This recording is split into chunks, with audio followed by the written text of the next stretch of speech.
Magkakaroon nga ba ng major coaching change dito sa Converge Fiber Xers?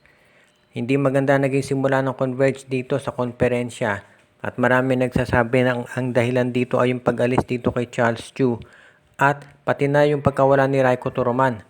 Hindi rin nakatulong yung naging injury dito kay Jordan Heading na hindi pa natin alam kung kailan makababalik. At yan daw ang dahilan kung bakit maraming naniniwala na itong Converge baka magpanik na at magkaroon ng major changes dito sa kanilang coaching staff. Alam natin na kinuha na dyan ito si Delta Pineda na isa siya doon sa mga top reasons kung bakit. Sabi nga nila, si Delta Pineda ang isa doon sa mga major backers nitong Converge Fiber Xers. Kaya nga siya kinuha dyan.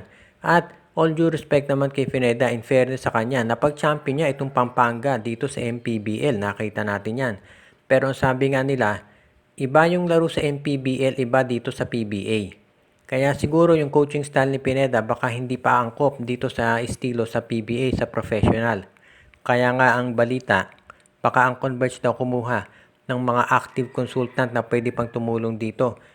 Yes, on paper si Franco Atienza pa rin ang coach nitong Fiber Xers, pero alam naman nating lahat na on paper lamang yan. Ang talagang nagko-coach na ngayon dito sa Converge Fiber Xers ay itong si Delta Pineda. Kaya nga kinakailangan daw gumawa ng paraan itong Converge ng manalo dahil yung mga adjustments na ginagawa nila dito sa court hindi nakatutulong. And of course, masama ang problema yung injury kay Jordan Heading, sumabay pa. Kaya baka bukod dito sa pagkuha ng additional na mga coaches ng Converge at mga consultants, baka kinakailangan din nila na magdagdag ng isa pang point guard dahil hindi maganda ang kinalalagyan ngayon ng kanilang roster, lalo na wala pa to si Heading at hindi alam kung kailan babalik dahil nga dito sa kanyang na-sustain na injury. So medyo malaki problema ng Converge Fiber Xers ngayon. Ang isang team na walang problema itong Magnolia dahil nanalo na sila 2 sunod. Pero syempre, hindi na bago sa fans ng Magnolia yung magandang umpisa nila. Parang yan nga ang trademark ng Magnolia kaya nga tinawag yung intro boys. Malakas sa umpisa, kakapusin sa huli. Kaya ang Magnolia alam yan kaya gusto nilang gumawa ng mga major moves para mapalakas yung kanilang koponan. At ang isang balita dito baka magkaroon daw ng 3-team trade kung saan kabilang itong Magnolia Chicken Templados, ang sister team nito na San Miguel at ang Northport Batang Pier. Kung saan makukuha na raw nitong Magnolia Chicken Templados itong si Arvin Tolentino. Samantala naman baka dito sa San Miguel ayon doon sa mga reports, ang makuha naman nila dyan ay itong si James Lapot at itong Northport Batang Pier may makukuhang player sa San Miguel baka si Jeron Teng. Isa raw yan doon sa pinag-aaralan dahil ang San Miguel daw gusto nang i-trade itong si Jeron Teng. At kapag nakuha nila si Lapot, meron na silang center na magagamit kasama si Junmar Fajardo.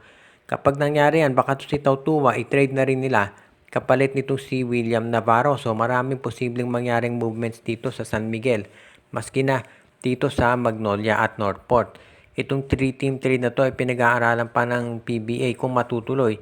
Dahil meron pang mga posibleng madagdag o mabawas dyan depende kung ano mapag-uusapan ng tatlong koponan. Ang maliwanag dito, hindi mahuhuling natutulog sa pansitan itong San Miguel at Magnolia lalo na at malakas ang MVP teams ngayon. At iyan ang gusto nila siguraduhin na pagdating talaga sa matitinding labanan, hindi na sila mapag-iiwanan. Kaya nga itong Northport Batang Pier, asahan natin hindi magtatagal dyan ito si Arvin Tolentino.